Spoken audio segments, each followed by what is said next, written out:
नए कानून में महिलाओं और बच्चों से संबंधित कई सारे नए प्रावधान आए हैं। कुल 37 धाराएं जोड़ी गई हैं महिलाओं और बच्चों की सुरक्षा के लिए। और सभी पुलिसकर्मियों को निर्देश भी दिया गया है कि जो नए धाराएं आए हैं उसके अनुरूप काम करें। शादी का झांसा देकर यौन शोषण करना या फिर किसी अपनी नकली पहचान बताकर या किसी महिला के साथ अगर संबंध स्थापित कर लेता है कोई व्यक्ति, तो इसको भी जघन्य कृत्य माना गया है और इसमें कड़े से कड़े सजा का प्रावधान किया है। पहचान ऐसी महिलाएं जो जिनके साथ कोई कृत्य घट गया है, महिला संबंधी अपराध हो गया है, उनकी पहचान पूरी तरह से गुप्त रखी जानी है। और इसमें ये आम आदमी के साथ साथ जो हमारे पत्रकार बंधु हैं उनसे भी ये अपील होगी कि इस बात का ध्यान रखें कि किसी भी अपने चैनल या पोर्टल के माध्यम से किसी भी तरह से वैसी महिला जिनके साथ किसी तरह का महिला संबंधी अपराध हुआ है उनकी पहचान उजागर ना हो, इसका ध्यान रखें। अथवा ये गैर कानूनी माना जाएगा और प्राथमिकी दर्ज कर जो है विधि सम्मत कार्रवाई पर कानून बहुत ही सख्त हो गया है। मॉब लिंचिंग में आजीवन कारावास और मृत्युदंड का प्रावधान नए कानून में किया गया है। तो लोगों से अनुरोध होगा कि कानून अपने हाथ में नहीं लें और कोई अपराधी अगर पकड़ा जाता है या किसी तरह की इस तरह की बात आती है तो पुलिस को सूचना दें और कानून अपने हाथ में न लें। देश में आज से नए कानून लागू हो गए हैं। उसके तहत गोपालगंज में सभी थानों में जागरूकता अभियान चलाया जा रहा है। इसको लेकर गोपालगंज के एसपी स्वर्ण प्रभात खुद बरौली थाने में बैठकर लोगों को इस बात को समझा रहे हैं। नगर थाने में एसडीपीओ के नेतृत्व में लोगों को समझाया जा रहा है। पहले सुनिए क्या कुछ एसपी समझा रहे हैं। अपना पेंशन निकालने गया, पेंशन निकाल के लाड़ा को छीन के भाग गया, ये क्रिमिनल एक्टिविटी है। इसमें कड़ा से नॉन बेलेबल ऑफेंस है। बेल नहीं मिलेगा उसको जेल जाना ही पड़ेगा, वो थाने से बेल नहीं होगा। इसके अलावा कई बार होता है कि अपराधी फरार हो जाता है, दुबई चला गया है ना, कतार चला गया, यहाँ तो कई सारे लोग हैं। तो वैसे में क्या होता था कि केस फंस जाता था। अब जो प्रावधान है कि वो अनुपस्थित भी है तो हमारा अनुसंधान नहीं रुकेगा, कोर्ट में ट्रायल नहीं रुकेगा और सजा उसको दी जाएगी। उसको भले ही फरार है, उसके फरारी की अनुपस्थिति में पहले था कि उसका आना अनिवार्य। तो आपने गोपालगंज के एसपी को सुना, उन्होंने साफ कहा है कि कोई साइबर अपराधी अगर आपका पैसा लेकर भाग जाता है या फिर कोई साइबर अपराध करता है तो किसी भी हाल में बच नहीं सकेगा। कोई अगर क्राइम करता है और विदेश भाग जाता है तो उसे भी किसी कीमत पर छोड़ा नहीं जाएगा। वो ये समझ रहा है कि मैं जाकर बच जाऊंगा तो पुलिस की अनुसंधान नहीं रुकेगी, उस पर जो सज़ा मुकर्रर की गई है वो सज़ा सुनाई जाएगी।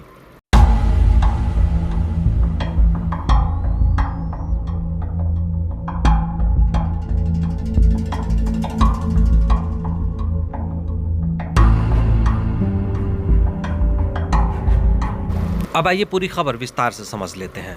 दरअसल आज पूरे देश में 3 नए कानून को लागू किए गए हैं, जिसमें कई धाराओं को बदला गया है, कई कानून में संशोधन किया गया है। खास महिलाओं का ध्यान रखा गया है। जो महिलाएं पीड़ित हुआ करती थी और उस पर जो दोषी होते थे वो बच जाते थे। मॉब लिंचिंग को लेकर भी कानून बनाया गया है कि लोग रास्ते में किसी को पकड़कर मार दिए, उनकी हत्या कर दिए या फिर एक्सीडेंट हुआ तो भीड़ ने उसे मार दिया, इस पर भी एक विशेष कानून बनाया गया है ताकि अगर कोई ऐसा करता है तो उसको सज़ा दिलाया जा सके। इसी तरह से बच्चों को लेकर भी खास कानून बनाई गई है। अपराध को लेकर भी कानून बनाया गया है कि जो अपराधी बच जाते थे, काफ़ी समय ट्रायल में लगता था, वो अब ट्रायल की सीमा को तय कर दिया गया है कि 90 दिनों के अंदर में जो भी ट्रायल होना है हो जाएगा। उसके बाद उस पर तुरंत कार्रवाई होगी और सज़ा भी सुना दिया जाएगा। यानी जो लोग भाग जाते हैं या फिर सज़ा के प्रावधान में बच जाते थे वो अब नहीं बच सकेंगे। इस कानून से आम लोगों को काफ़ी लाभ मिलने जा रहा है। आम लोगों की भी जो दायरे हैं उसको बढ़ाया गया है और पुलिस अगर गलती करती है तो उसके लिए भी कानून जो है वो बनाया गया है। तो आप यूँ समझिए कि आप अगर गलती करते हैं तो आप भी नहीं बचने वाले हैं, या फिर अगर कोई भी गलती करता है तो वो किसी कीमत पर इस नए कानून से नहीं बच सकता है। पहले ये सुन लीजिए कि गोपालगंज के एसपी स्वर्ण प्रभात जो हैं क्या कुछ बता रहे हैं, कौन कौन से कानून बने हैं और क्या क्या जो है कार्रवाइयाँ विशेष उस पर की जाएगी। और आज से जो नए आपराधिक कानून लागू किए गए हैं पूरे देश भर में, उसको गोपालगंज जिले में भी लागू किया गया है। और इस नए कानून में जो चेंजेज आए हैं उसको सहजता से और सुगमता से लागू किया जा सके, इसके लिए हम लोगों ने पहले से ही तैयारी शुरू कर दी थी। और जिले के जितने भी पुलिसकर्मी हैं उनको विस्तृत रूप से प्रशिक्षण दिया गया है ताकि जो नए चेंजेज आए हैं उसको वो आसानी से अडॉप्ट कर पाएँ। और आपको पता है कि नए कानून में महिलाओं और बच्चों से संबंधित कई सारे नए प्रावधान आए हैं। कुल 37 धाराएं जोड़ी गई हैं महिलाओं और बच्चों की सुरक्षा के लिए। और सभी पुलिसकर्मियों को निर्देश भी दिया गया है कि जो नए धाराएं आए हैं उसके अनुरूप काम करें ताकि जो हमारे नागरिक हैं और ये जो नागरिक केंद्रित जो कानून बनाया गया है इसको इम्प्लीमेंट किया जा सके और जो पब्लिक है उनको ज़्यादा से ज़्यादा जो है हर संभव मदद पहुँचाया जा सके। तो आपने ये सुना कि आज से नए कानून को लागू कर दिया गया है और पुलिस इसको इम्प्लीमेंट भी कर रही है, लेकिन जो महिलाओं के साथ कई लोग धोखा देते थे, यानी उन्हें झांसा देकर शादी का झांसा या फिर यौन शोषण या बहुत तरह के मामले आते थे, वो भी नहीं बचने जा रहे, उन पर भी कार्रवाई होगी। सुनिए जरा एसपी क्या कह रहे हैं। कानून बना है, इसमें पुलिस के लिए जो भी जांच प्रक्रिया है, जो भी अनुसंधान प्रक्रिया है, उसके लिए एक टाइम लिमिट सेट किया गया है और 90 दिन के अंदर सभी जांच पूरी कर लेनी है। और इसी के साथ साथ जो हमारे महिलाएं और बच्चे हैं, महिलाओं के लिए जैसे सामूहिक बलात्कार के केस में आजीवन कारावास और मृत्यु दंड का प्रावधान किया गया है। और साथ ही साथ अगर शादी का झांसा देकर यौन शोषण करना या फिर किसी अपनी नकली पहचान बताकर या किसी महिला के साथ अगर संबंध स्थापित कर लेता है कोई व्यक्ति, तो इसको भी जघन्य कृत्य माना गया है और इसमें कड़े से कड़े सजा का प्रावधान किया गया है। और जांच की सीमा तय की गई है और ये भी बता दें कि EFIR का ये प्रावधान है नए कानून में, तो लोग कहीं विदेश में बैठ के भी अब प्राथमिकी दर्ज जो है वो अपने पुलिस स्टेशन में करा सकते हैं। और EFIR के साथ साथ 0 FIR का भी प्रावधान है इस नए कानून में। और सारी चीज़ें डिजिटल की जाने वाली है। इसमें FIR रजिस्ट्रेशन से लेकर अनुसंधान की प्रक्रिया, केस डायरी लिखा जाना, एविडेंस कलेक्शन, लोगों का बयान लिया जाना और सारी चीज़ें जो है वो ऑनलाइन किया जा रहा है।